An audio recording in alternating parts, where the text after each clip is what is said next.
Hello students, स्वागत है आपका आईसीटी चैनल पे।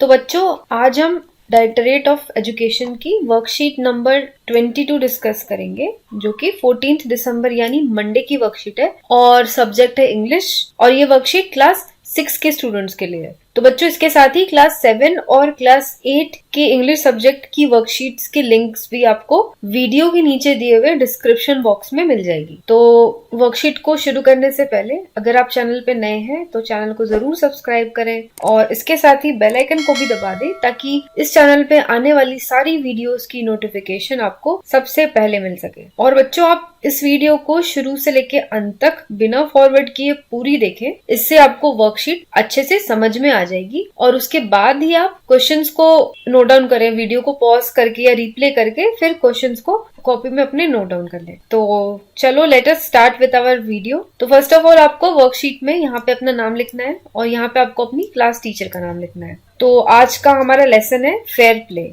तो देख सकते हैं हमें कुछ क्वेश्चंस दिए हुए हैं, हमें उन्हें आंसर करना है। तो मेन जो क्वेश्चन क्या है हमारा, first of all, who is your best friend. तो यहाँ पे आपको अपना नाम लिखना है। तो आपका जो भी बेस्ट फ्रेंड है उसका आपको यहाँ पे नाम लिख देना है। अगर आपके बेस्ट फ्रेंड का नाम नेहा है तो यहाँ पे आप नेहा लिख दोगे। आपके बेस्ट फ्रेंड का नाम अमन है तो आप अमन लिख दोगे। तो जो भी आपका बेस्ट फ्रेंड है उसको यहाँ पे आपका नाम लिखना है आपको। तो पहला क्वेश्चन क्या है, what do you like the most about your best friend, यानी आपको अपने बेस्ट फ्रेंड में सबसे अच्छी चीज क्या लगती है। तो one thing which I like most about my best friend is that he is very helpful and cheerful, यानी कि मुझे अपने बेस्ट फ्रेंड में सबसे अच्छी बात ये लगती है कि बहुत हेल्पफुल है, यानी वो हमेशा मेरी मदद करता है, और चीयरफुल यानी वो हमेशा खुद भी खुश रहता है और मुझे भी हमेशा खुश रखता है। Second, where does your best friend live, यानी आपका बेस्ट फ्रेंड कहाँ रहता है। My best friend lives in Laxmi Nagar. तो बच्चों, आपका जो भी बेस्ट फ्रेंड है वो कहाँ रहते हैं या कहाँ रहती है, आपको उस जगह का नाम यहाँ पे लिखना है। What does your best friend like to eat, यानी आपके बेस्ट फ्रेंड को खाने में क्या पसंद है। My best friend likes to eat palak paneer and rajma rice. तो यहाँ पे तो मैंने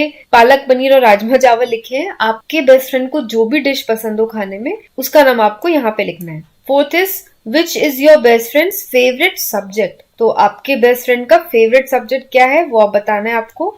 my best friends favourite subject is English. तो यहाँ पे मैंने इंग्लिश लिखा है। आप इंग्लिश की जगह जो भी सब्जेक्ट हो वो आप लिख सकते हो। Now coming to the passage, on the basis of your reading of the passage. तो यहाँ पे हमें पैसेज दिया हुआ है, छोटा सा पैराग्राफ है, उसमें छोटी सी स्टोरी जैसे हमें दी हुई है, वो हमें पढ़ना है और उसके बाद आगे हमें कुछ क्वेश्चंस मिलेंगे जो कि इस पैराग्राफ में से यानी इस पैसेज में से हमें पूछे हुए हैं और हमें उनके आंसर्स देने हैं। तो फर्स्ट ऑफ ऑल हम पैसेज पढ़ेंगे और फिर समझेंगे कि हमें पैसेज में क्या बताया गया है। Jumman Shaikh and Algu Chaudhary were good friends. So strong was their bond of friendship that when either of them went away from the village, the other looked after his family. Both were greatly respected in the village. तो यहाँ पे दो दोस्त थे, जुम्मन शेख और अलगू चौधरी, ये उनके नाम थे। वो बहुत ही अच्छे फ्रेंड थे, यानी बहुत ही ज्यादा पक्के दोस्त थे और उनकी दोस्ती इतनी ज्यादा स्ट्रांग थी, इतनी पक्की थी कि जब भी उनमें से कोई एक गांव से बाहर जाता था तो दूसरा वाला उसकी फैमिली की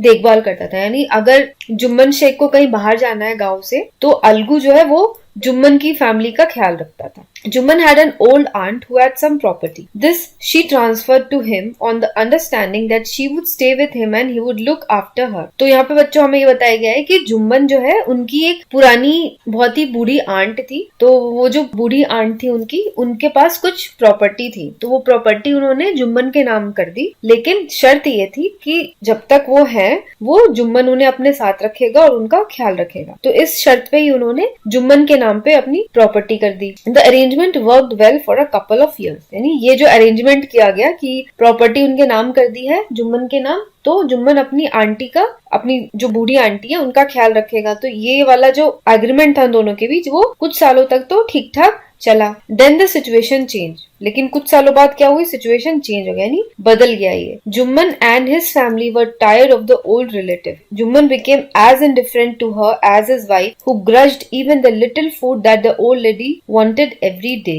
तो अब क्या हुआ, अब जुम्मन और उसकी फैमिली को वो जो उसकी ओल्ड आंटी थी वो पसंद नहीं आने लगी, वो थक गए थे उनकी सेवा करते करते। तो यहाँ पे Jumman became as indifferent to her as his wife, इसका मतलब होता है कि जिस तरीके से उनकी वाइफ वो आंटी की तरफ व्यवहार करती थी, रूखा व्यवहार करती थी, वैसे ही जुम्मन भी हो रहा था। मतलब शुरू के सालों में तो जुम्मन ने उनका ख्याल रखा, पर धीरे धीरे वो भी अपनी वाइफ की तरह अपनी आंटी से रूखा व्यवहार करने लगा। मतलब who grudged even the little food that already wanted, यानी वो थोड़ा बहुत खाना वो ऑलरेडी खाती थी, बहुत ज्यादा खाना नहीं खाती थी, थोड़ा बहुत खाती थी, बट उसको खिलाने में भी जुम्मन की जो वाइफ है वो उसे खरी खोटी सुनाती थी या उसे बातें सुनाती थी। She swallowed these insults along with her food for a few months, but patience has its limits. तो उन्होंने, जो बूढ़ी आंटी थी, उन्होंने कुछ दिनों तक तो ये इंसल्ट बर्दाश्त किया खाने के साथ साथ, पर पेशेंस की भी अपनी लिमिट होती है, यानी बर्दाश्त की भी हद होती है, कोई कब तक बर्दाश्त कर सकता है। तो बस इतना सा हमें स्टोरी दिया हुआ है हमारे आज के पैसेज में, ये हमने पढ़ लिया, समझ लिया।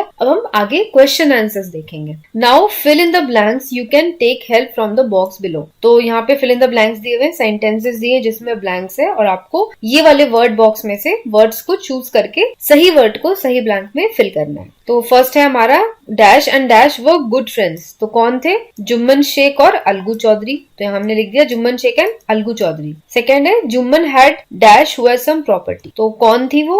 N old aunt. तो Jumman had an old aunt who had some property. Jumman became as indifferent to his aunt as his wife. तो वो उतना ही रूखा व्यवहार करने लगा जितनी उसकी वाइफ करती थी। Jumman and his family were tired of the old relative, यानी जुम्मन और उसका परिवार जो है वो बूढ़ी आंटी से काफी थक चुका था। Jumman aunt swallowed the insults, यानी उनकी बेइज्जती, along with her food for a few months, यानी जुम्मन की आंट ने कुछ दिनों तक खाने के साथ साथ इंसल्ट को भी बर्दाश्त किया। तो बच्चों, ये थी हमारी आज की वर्कशीट। तो आपको आज की वर्कशीट कैसी लगी ये आप हमें कमेंट करके जरूर बताना। और इसके साथ ही अगर आपको इस वर्कशीट में कुछ भी डाउट रहता है, कुछ भी क्वेश्चन है आपके, तो वो भी आप मुझे कमेंट करके पूछ सकते हो। तो बच्चों, अगर आपको आज की ये वीडियो पसंद आई हो तो लाइक बटन को जरूर दबाएं, और इसके साथ ही चैनल को भी जरूर सब्सक्राइब करें, और इस वीडियो को अपने सारे फ्रेंड्स के साथ शेयर करें। तो आज के लिए बस इतना ही। मैं मिलूंगी आपको अगली वर्कशीट के साथ। Till then, take care of yourself, take care of your family, stay safe and have a nice day.